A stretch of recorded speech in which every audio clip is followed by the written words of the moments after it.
नमस्कार दोस्तों, कैसे हो आप सब।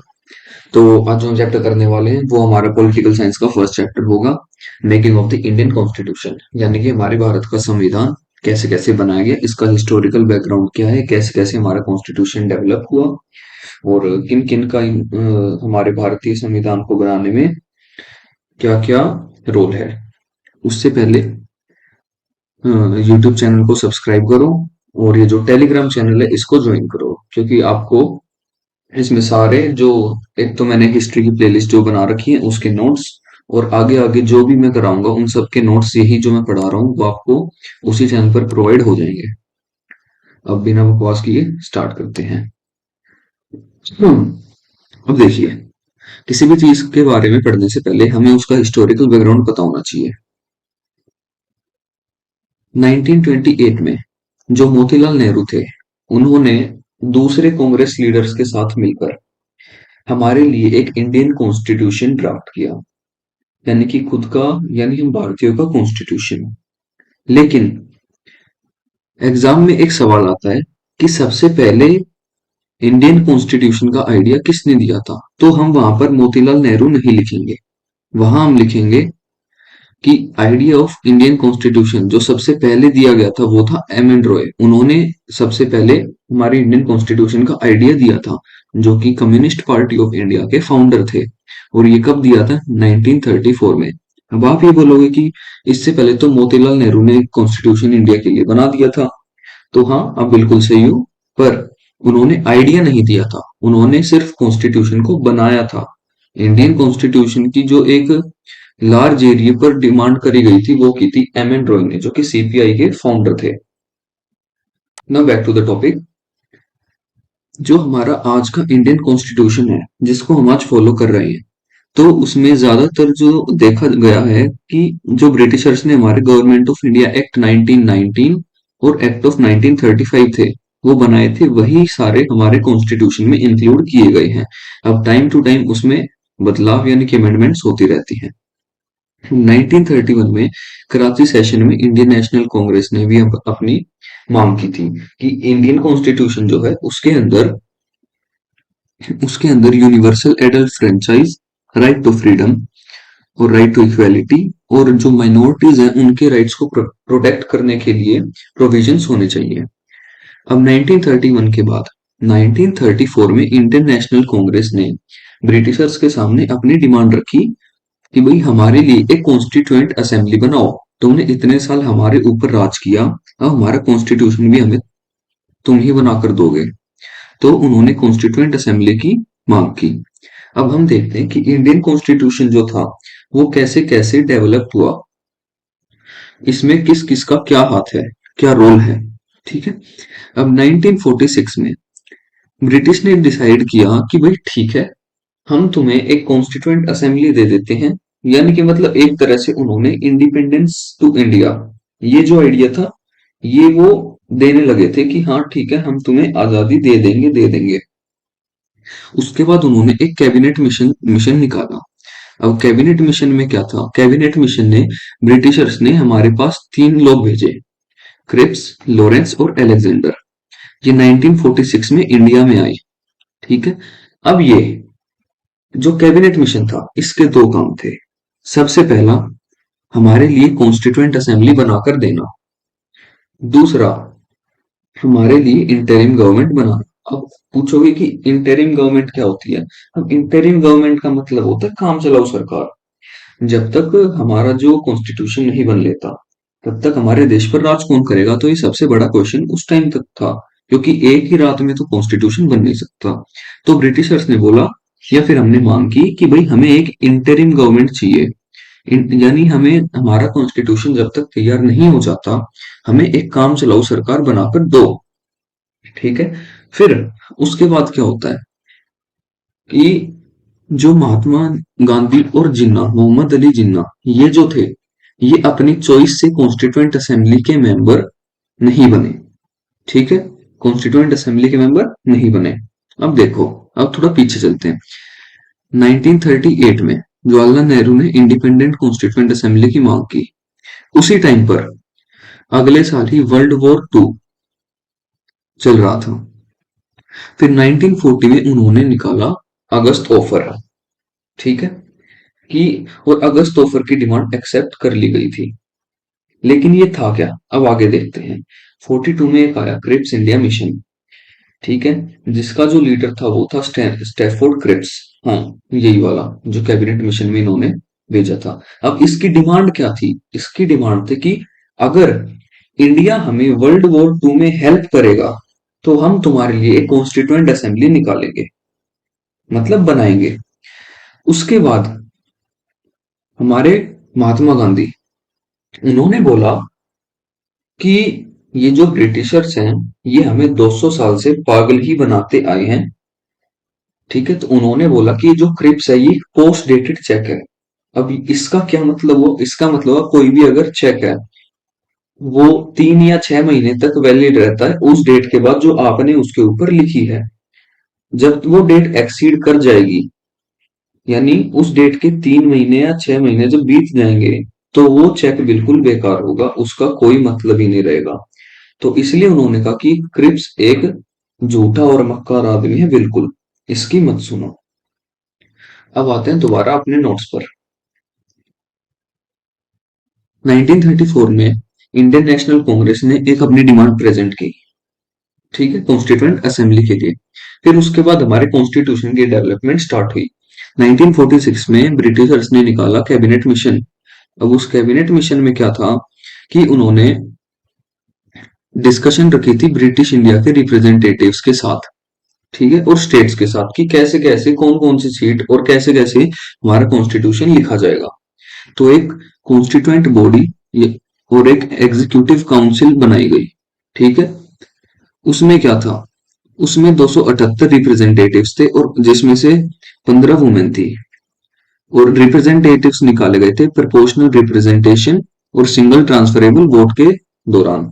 अब ये जो दो सिस्टम है ये क्या होते हैं, ये हमें पॉलिटिकल साइंस में बिल्कुल बीच में समझना है, ये अभी नहीं, अभी के लिए बस याद रख लो कि प्रोपोर्शनेट रिप्रेजेंटेशन और सिंगल ट्रांसफरेबल वोट सिस्टम से हमें अपने रिप्रेजेंटेटिव्स मिले थे। भाई कॉन्स्टिट्यूएंट असेंबली जो थी वो 1946 में हमारे फोर्स में आ गई, ठीक है।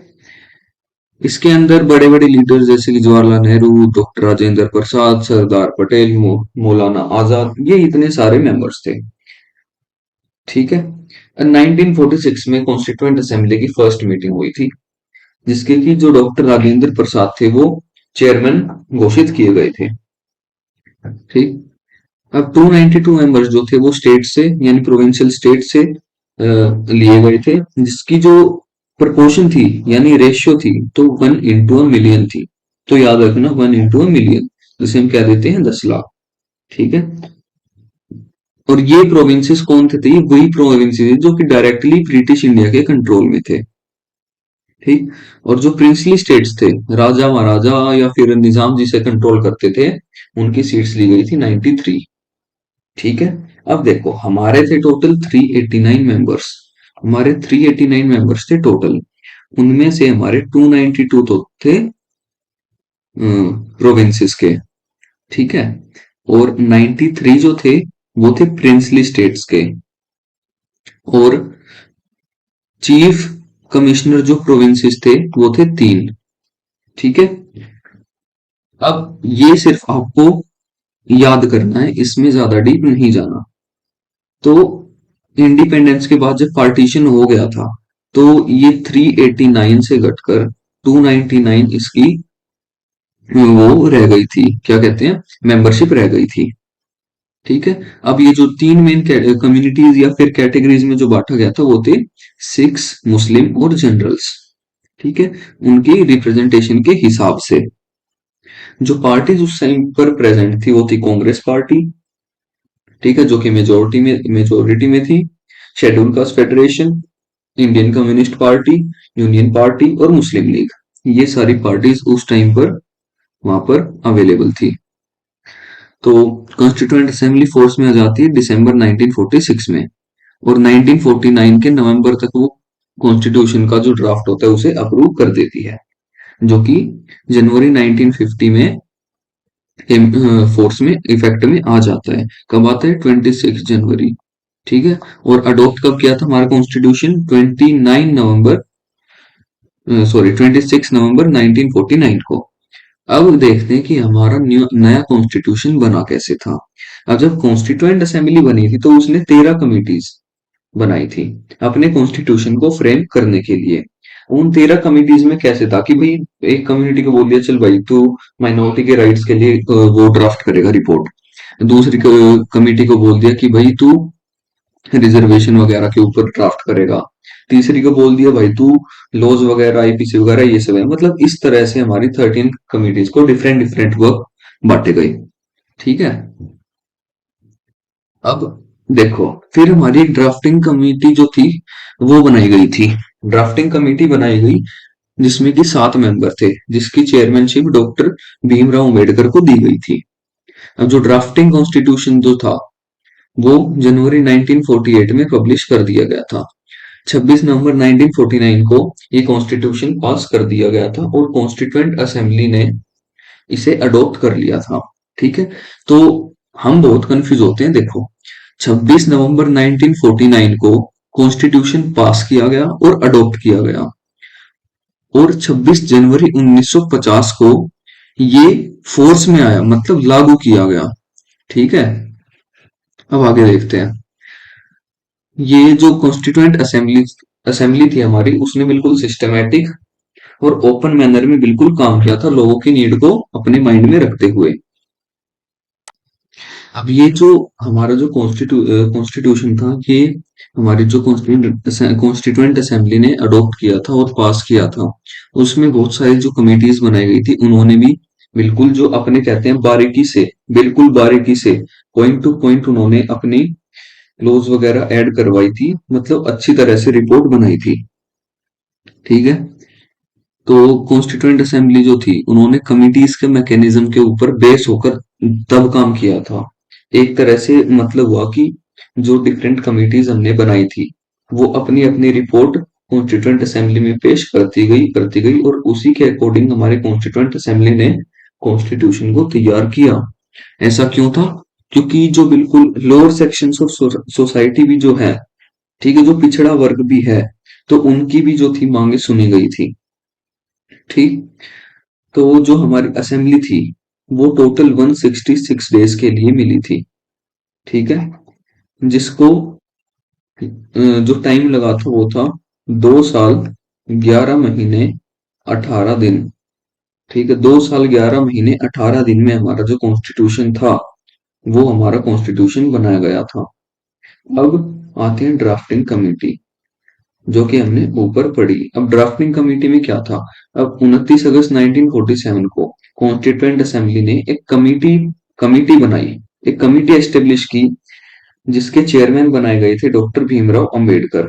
अब इनका क्या काम था कि जो हमारा कॉन्स्टिट्यूशन ऑफ इंडिया है उसको ड्राफ्ट करना, यानी उसका ड्राफ्ट जो है वो प्रिपेयर करना। ठीक है। और जो भीमराव अंबेडकर हैं उन्हीं को फादर ऑफ इंडियन कॉन्स्टिट्यूशन बताया जाता है उन और कहा जाता है। तो कोई भी क्वेश्चन अगर आए कि फादर ऑफ इंडियन कॉन्स्टिट्यूशन, तो वो थे डॉक्टर भीमराव अंबेडकर। ठीक है। उसके बाद आता है ऑब्जेक्टिव रेजोल्यूशन। अब ये जो ऑब्जेक्टिव रेजोल्यूशन है इसकी पूरी चीज हम प्रिएम्बल वाले चैप्टर में पढ़ेंगे जो कि इससे अगला ही चैप्टर है। तो 1946 में ऑब्जेक्टिव रेजोल्यूशन पास किया गया था जवाहरलाल नेहरू के द्वारा।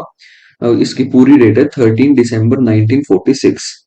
जवाहरलाल नेहरू ने इंट्रोड्यूस किया था जो कि 22 जनवरी 1947 को अडॉप्ट किया गया था। ठीक है। अब ऑब्जेक्टिव रेजोल्यूशंस के प्रिंसिपल क्या थे? अब ये चीज क्या थी ऑब्जेक्टिव रेजोल्यूशन, अब वो देखते हैं। अब इसमें जो मेन प्रिंसिपल जो उन्होंने बताए थे वो थे कि इंडिया एक इंडिपेंडेंट सोवरन रिपब्लिक है। ठीक है। यानी कोई किसी दूसरे देश की अथॉरिटी इसके ऊपर नहीं है। इंडिया जो है वो यूनियन ऑफ स्टेट्स है, यानी जितने भी इंडिया के स्टेट्स हैं वो सारे साथ बिल्कुल साथ हैं, यूनियन फॉर्म करते हैं।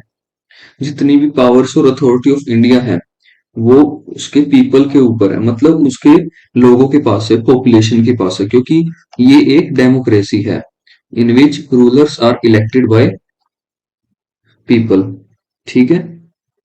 अब जो पीपल है उन्हें जस्टिस की, इक्वालिटी की और लिबर्टी की बिल्कुल गारंटी दी जाती है। और बाकी चीजें भी जितनी भी, जैसे फ्रीडम हो गया, राइट्स हो गए, वो सारे के सारे उनको प्रोवाइड किए जाते हैं। जिसके साथ साथ हमें माइनॉरिटीज, बैकवर्ड और डिप्रेस्ड क्लासेस जो हैं उनके लिए भी हमने कुछ सेफ गार्ड प्रोविजंस हमने बनाए हैं।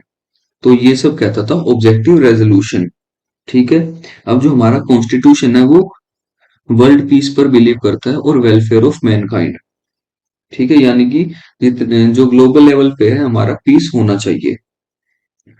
जो ड्यूरेशन जो जैसे हमने आगे दी थी, तो वो थी 2 साल 11 महीने 18 दिन, यानी 3 साल के आसपास हमने अपना कॉन्स्टिट्यूशन बनाने में टाइम लगाया था। जो कॉन्स्टिट्यूएंट असेंबली की डिबेट्स हैं कि नहीं ऐसा नहीं होगा, ऐसा होना चाहिए, हमारी ऑफिशियल लैंग्वेज कौन सी होगी, डिप्रेस्ड क्लासेस का क्या होगा, ये सारे के सारे 12 सेक्शंस में हमारे प्रिजर्व्ड हैं पार्लियामेंट के अंदर। ठीक है। तो कॉन्स्टिट्यूशन मेकिंग का जो हमारा काम था वो 26 नवंबर 1949 को कॉन्स्टिट्यूएंट असेंबली ने कंप्लीट कर दिया था। अब जैसे हमने देखा था 389 मेंबर्स थे, जो कि पार्टीशन के बाद 299 रह गए थे, तो उन 299 में से 284 मेंबर्स ने कॉन्स्टिट्यूशन को साइन किया था। ठीक। अब 26 नवंबर जो है वो हमारा as a constitution day in India देखा जाता है 2015 से। अब जो हमारे ऊपर की जो हिस्टोरिकल बैकग्राउंड थी, एक बार उसके ऊपर दोबारा से नजर डाल लेते हैं। तो आइडिया ऑफ इंडियन कॉन्स्टिट्यूशन वो सबसे पहले किसने दिया था? एम एन रॉय ने। ठीक है, जो कि सीपीआई के फाउंडर थे 1934 में। अब आप पूछोगे कि 1928 में तो मोतीलाल नेहरू ने हमारा कॉन्स्टिट्यूशन ड्राफ्ट कर दिया था, तो आप बिल्कुल सही हैं। लेकिन उन्होंने आइडिया नहीं दिया था कि इंडिया का कॉन्स्टिट्यूशन बनना चाहिए, उन्होंने खुद ड्राफ्ट कर दिया था कांग्रेस लीडर्स के साथ मिलकर। 1938 में जवाहरलाल नेहरू ने इंडिपेंडेंट कॉन्स्टिट्यूएंट असेंबली की मांग की थी। 1942 में हमारा क्रिप्स इंडिया मिशन आ गया था, जो कि लीड कर रहा था स्टैफोर्ड क्रिप्स, जो कि कैबिनेट मिशन में दो और लॉरेंस और अलेक्जेंडर के साथ इंडिया में आया था। इसकी डिमांड थी कि इंडिया अगर उन्हें वर्ल्ड वॉर 2 में हेल्प करेगा तो हम उनके लिए कॉन्स्टिट्यूएंट असेंबली बनाएंगे। तो गांधी जी ने बोला कि तुम भाड़ में जाओ, तुम एक पोस्ट डेटेड चेक हो, ऐसा हम कुछ नहीं करेंगे। फिर कैबिनेट मिशन जब लॉन्च किया गया, ये 3 बंदे हमारे देश में आए मई 1946 में। फिर कॉन्स्टिट्यूएंट असेंबली बनाई और साथ ही साथ इन्होंने हमारा इंटरिम गवर्नमेंट का भी काम किया, यानी कि इंटरिम गवर्नमेंट हमारे लिए सेटअप की। और कॉन्स्टिट्यूएंट असेंबली में जो कि महात्मा गांधी और मोहम्मद अली जिन्ना अपनी चॉइस से मेंबर नहीं बन पाए, मतलब उन्होंने मना कर दिया था। तो आज के लिए बस इतना ही। अब देखो हमारे हिस्ट्री के 4 या 5 चैप्टर तो हो गए हैं, लास्ट हमने मौर्यन एम्पायर का पढ़ा था। अब साथ ही साथ में पॉलिटिकल साइंस की भी वीडियोस अपलोड कर दूंगा। हाँ, थोड़ा मुझे पता है थोड़ा सा लेट हो रहा है, बट तुम लोग भी समझने की कोशिश करो, टाइम सबके पास कम होता है। तो साथ ही साथ में पॉलिटिकल साइंस की अलग प्लेलिस्ट बना दूंगा, और हिस्ट्री की प्लेलिस्ट ऑलरेडी चैनल पर है, जाकर उसे चेकआउट करो। चैनल को सब्सक्राइब करो। 875 प्लस सब्सक्राइबर हो चुके हैं, आपका बहुत बहुत धन्यवाद। और ये जो नोट्स हैं ये सारे के सारे आपको टेलीग्राम चैनल के हुड्डा स्टडी टिप्स पर, जिसका नाम हुड्डा स्टडी टिप्स, उसके ऊपर मिल जाएंगे। तो आपका बहुत बहुत धन्यवाद, मिलते हैं अगली वीडियो पर।